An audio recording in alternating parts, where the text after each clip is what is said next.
a country where history has been completely erased and children who start suffering in the exact same way.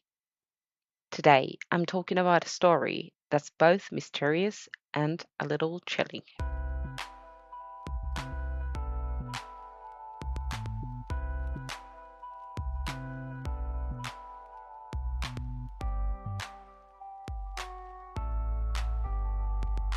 Welcome to Pages and Afterwards. My name is Lili.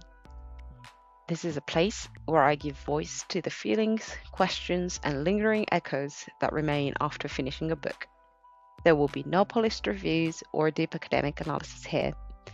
It's just my honest thoughts and casual reflections on the books I read. So let's get started.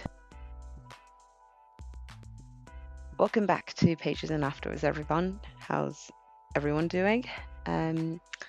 I am personally a little bit nervous because it's been a hot minute since I recorded my previous episode. I was just very busy.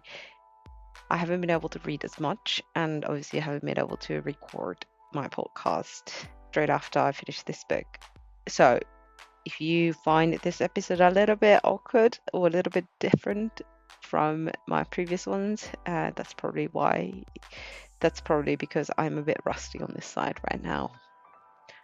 But anyway, let me dive into the book I'm covering today, which is called Loop of the Chord by Akira Ogidou.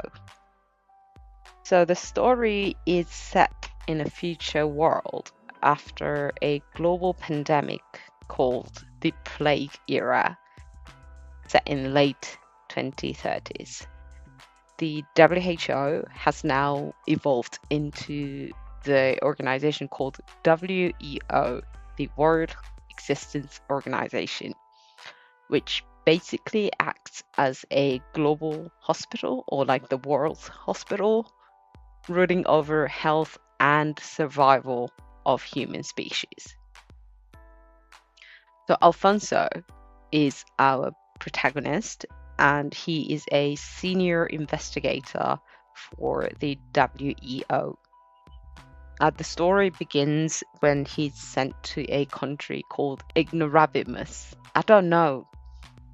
Let me spell it out because I don't know how to pronounce this in English. So it's Ignorabimus. Is it Ignorabimus? Let me just call it Ignorabimus. Okay. And this place is very unique because 20 years ago, its entire history, language, and culture were officially erased by the UN following a genocide conducted by the dictatorship in the country. And Alfonso is sent to Ignorabimus to investigate a mysterious outbreak among teenagers, where over 200 of them are suffering from strange physical seizures, and they all have the symptom of refusal to eat. As he digs deeper in his investigation, he gets caught in a web of like some underground movements, like those who are looking to kind of revive the dictatorship. And he's also kind of gets caught in a web of antinatalism and the search for a lost identity amongst the population of Ignorabimus. So this book is a massive mystery. So let me just go into my thoughts and feelings now. So to be honest, I rarely ever read mysteries, and this is my first time picking up a book by this particular author. And I need to say that I haven't even heard of him prior to picking up this book. I'm that kind of unfamiliar with the world of mystery books. So I can't quite remember why I chose to read this book, but as usual, I must have seen the synopsis somewhere and thought it looked interesting. So I must have written it down on my Goodreads as want to read. So this one is quite a long book, and I read it in a Japanese hardcover version, and it has a very unique layout where each page is split into 2 columns. It's sort of like a serialized novel that you see in a newspaper. So you don't have one long, well, actually, I gotta tell you, you don't have the one long sentence running from top to bottom, because Japanese is like you write it from top to bottom, right to left.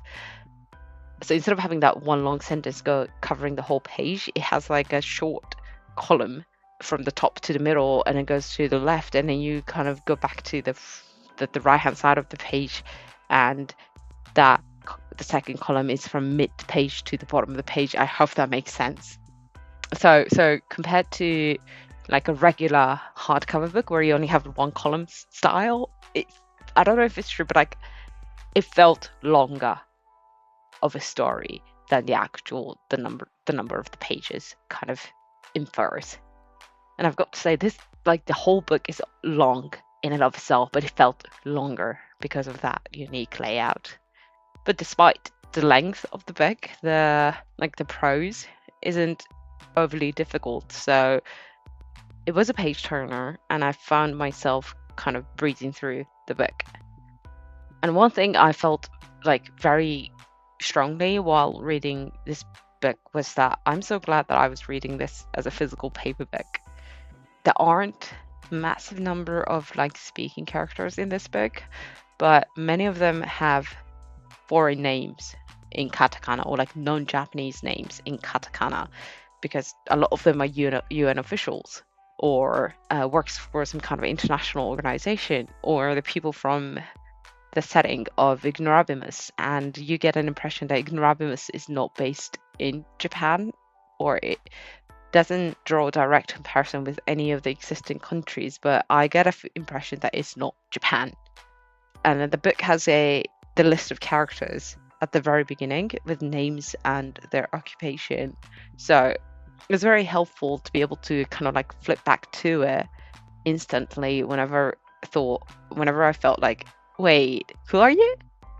And I understand that you can do that, like similar thing on Kindle, of course, but there's something about like holding your current page with your left hand and quickly flipping to the front with your right hand, and that feels just like so right. So you can just do it without even thinking about it, like in a second.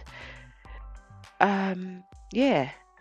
But as I'm saying this, I realized that the specific left to right motion is because Japanese books open that way. I hope that makes sense. Just like I was saying that it's written from top to bottom, right to left. So when you read it, when you're looking at the front cover, you have the spine on the right hand side. So the very first page is going to be on your right hand side, and you get the remaining of the book on your left hand side. I really hope that makes sense. But you get the feeling, it's just if it's an English book, then you get the character list at the very beginning on your left hand side, and then you kind of flip it back to that point whenever you feel like, wait, who the hell are you? To one of the characters. Anyway, enough of the kind of like random thoughts. As for my overall impression of the story, it was indeed interesting, but I don't think I'll ever want to read it a second time. Like, the writing style definitely makes you want to kind of keep turning the pages, but I felt like some parts lacked depth. It felt a little too predictable in places. For example, I actually guessed the trigger for the mysterious illness suffered by children in Ignorabimus before it was officially revealed. And I also found myself kind of like challenging if that specific trigger was truly tied to the unique nature of Ignorabimus, like its history of birth, And I just wondered, why is this happening here specifically? And even though the story has other layers that are unique to the setting other than the trigger, but that part felt just a little bit unsatisfying for me. However, this book introduced me to a concept that I found fascinating called Idioms of Distress. So it refers to a type of physical communication people use when they are in pain or in suffering, but cannot express it directly through words. So instead, the body takes on a specific posture to express that they are in pain or distress.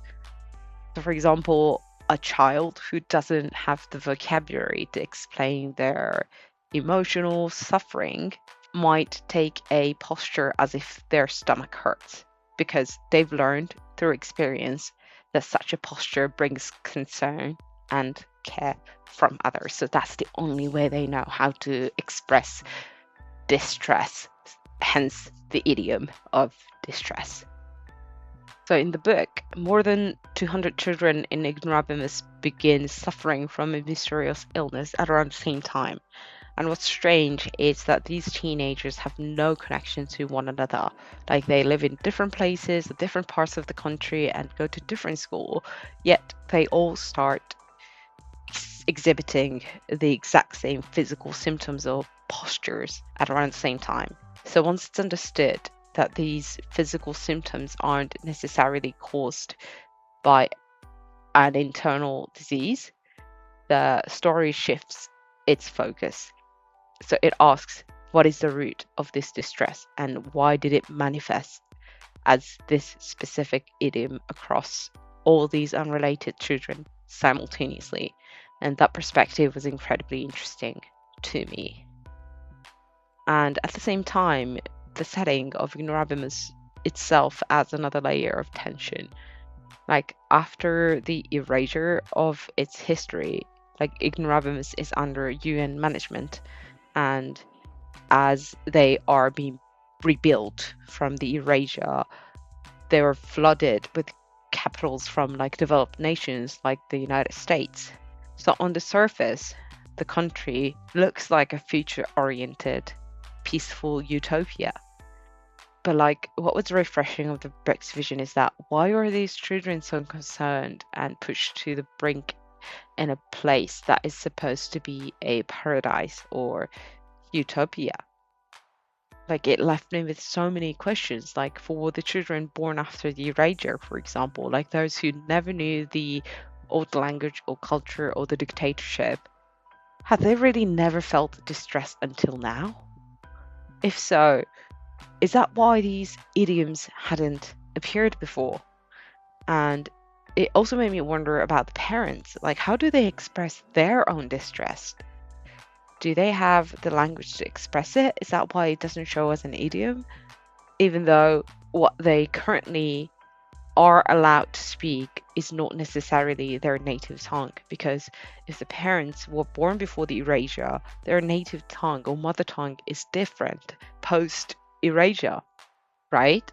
So what happens to an adult when they have some way of expressing their distress, but it's not allowed in a society now? Then how are they expected to express their own distress? These questions kept popping up in my head. Another thing I noticed was the language.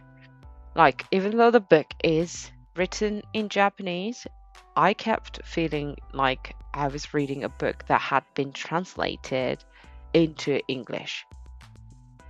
Even the name of the country, Ignorabimus, felt like it was rooted in the English word ignorance. But the author, Ogidou-san, is from Tokyo, so I don't think he actually wrote it in... Oh, did I say... Oh, sorry. Did I say I felt like I was reading a book translated into English. Sorry, that was the other way around. So it is in Japanese, but I felt like originally it was written in English and then it was translated into Japanese. But I don't think it was the case. But I wonder if he chose that specific style, somewhat translated tone on purpose. I thought it was an interesting choice of styles. I don't know if that was intentional or not, or if that is how he writes his other books as well. Obviously, this is the only reference for me by that specific author, so I don't really know. But I just think that I felt while I was reading it. And yeah, before I go, I let me share a little personal discovery that really gave me goosebumps. So right before I picked up Loop of the Chord, I was reading Breast and Eggs by Mieko Kawakami. So if you've read it, you know it also Kawakami's book is also deeply explores the theme of antinatalism. So I had no idea what Ogidou's book was about when I started it. So when the theme of antinatalism appeared here as well, I was shocked. And I started wondering am I unconsciously being drawn to this topic right now? Is this because of the seasons of life I'm currently in? But it gets even better. So after I finished Loop of the Chord, I looked up an interview with the author Ogidou, and it turns out that he reading Breasts and Eggs is what made him want to write about antinatalism himself. So finding that a little thread connecting two books that I just happened to read back to back, it was quite a powerful this is why reading is amazing moment for me. And it just kind of made me feel like the books aren't just isolated stories, they are part of the larger connection, a conversation. The book I'm reading right now might have been influenced by another book that I loved, So it's that was amazing moment for me. So I would love to hear if you have had a moment where two completely different books kind of suddenly clicked together in your mind. If you have one, please do let me know in the comments. So thank you so much for listening today. I hope this episode gave you something to think about, or perhaps mirrored a feeling you've had after closing a book. If you enjoyed our time together, please hit the follow button or leave a comment. That really helps me keep going. So I'll see you in the next episode. Bye!